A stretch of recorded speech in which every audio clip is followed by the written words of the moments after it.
Rostropovich was only 7 when he began to learn the cello. He learned from his father, a professional music teacher and cellist. His childhood was a happy one, until personal tragedy intervened. That's my first real shock in my life. That's when I was 14 years old, and my father died. We was during the war, 1941.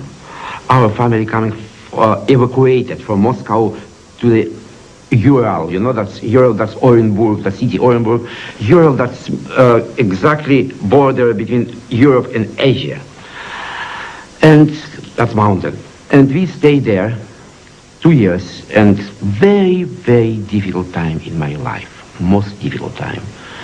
And very, very cold winter, 30, 35 degree under zero, under a frozen point. That's not Fahrenheit, that's Celsius, real, very cold.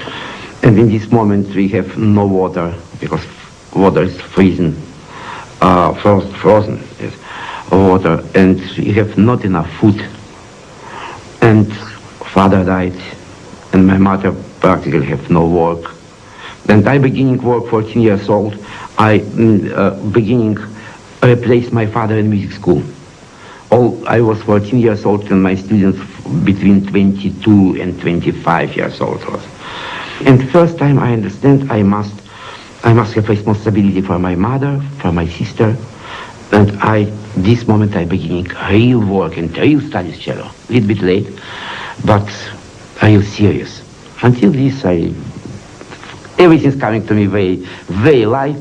Not too much work, but in 14 years old after my father died, completely changed my life, and my attitude was in my point of view to the life. The young Rostropovich studied on his own for 2 years, then returned with his family to Moscow, where he attended the conservatory. There he was taught by some of the best musicians in the Soviet Union, including the composer Shostakovich. By 1948, he completed his cello course with distinction, but was still a student of composition. In that year, ideological controls on the arts were tightened, and Shostakovich, along with several other celebrated composers, was denounced for writing inaccessible bourgeois music. I come into conservatorium, and I see that, that some desk there, when a rector, dean, have his rules, new rules in conservatorium. And I see new rules. From this date, Shostakovich no more teach in Moscow Conservatorium, because he not enough professional. That's all. And I not finished composer faculty, because if my teacher not there, I just stop my education for conservatorium as composer, and I not finished conservatorium. That was a horrible moment. Shostakovich's dismissal shocked Rostropovich, but as he recalls it, not everyone in the Moscow music world felt as he did. In this crowd, we have so many people who are jealous. And sometimes people have very bad feeling. Oh, I think that he's genius. But that's not bad if he suffer, Something like that, because that's we all together. And that's in this moment, many people also make career for this. Because if you're coming in the stage for a meeting and openly criticize and tell, yes, I think before that Shostakovich was a great composer, that's my mistake. Now communists open my eyes, open my ears. Now I understand how I was stupid. Immediately, a little bit more salary for you coming.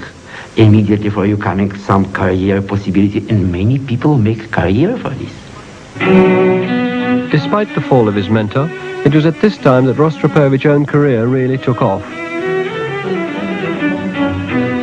He won competitions in Moscow, Prague and Budapest, and in 1951 was awarded the Stalin Prize. Within a few years, he also began to make his name in the West. A few critics had reservations about his romantic, emotional style, but the vast majority were spellbound by his interpretation, and many composers were drawn to write new cello works for him. Come for a walk. Rostropovich isn't content to be only a cellist. He now devotes much of his time to conducting. and since 1977, he's been musical director of Washington's National Symphony Orchestra. Here he rehearses the young musicians of the Britten Peers Training Orchestra for their festival concert. I beginning my conducting career in 1960, but I tell you that my dream was since 4 years old. With me. Hey, little bit, 1 second vibrato before you go touch your thing. Vibrato, 1 second before. Vibrato!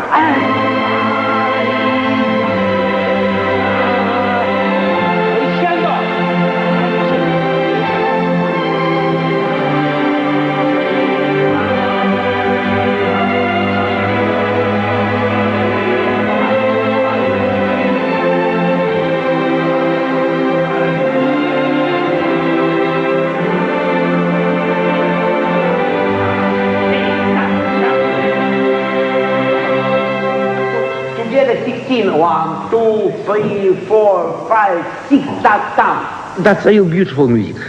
And music with very big and deep passion, especially entrance.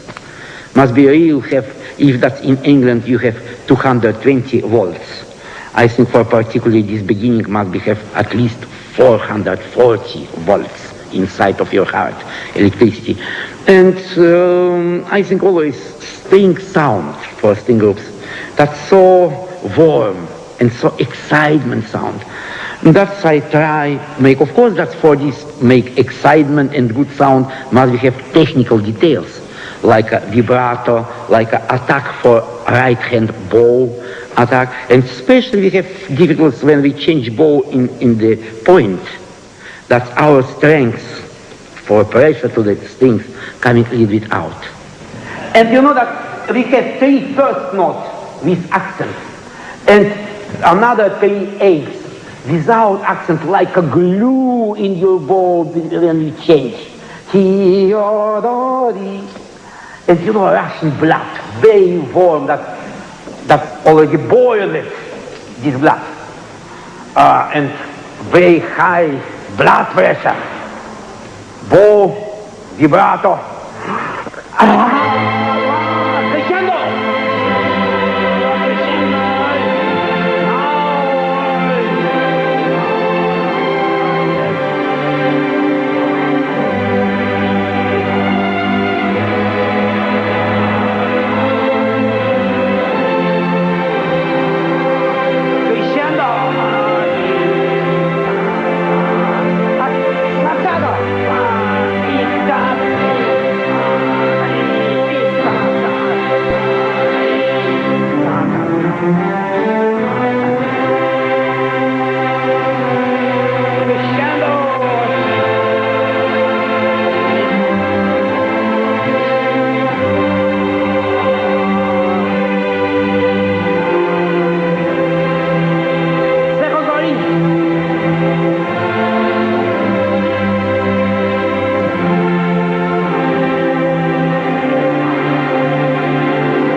Tempo, 1, 2, 3, 4. The second item in the concert program is the Carnival of the Animals by Saint-Saëns. 13 bars. This Carnival of Animals, that's so much imagination. If that's play only, that's pure music, I think that's lost everything for this. And that's why I take this in repertoire of youth orchestra, because I would like a little bit provoked some imagination, because music that's like life. That if you hear some music, you sometimes must have some feeling for vision, or also not only for your ears, also for your eyes. And that's why I work with this piece. I would like if people not just like a professional musicians play only his parts, but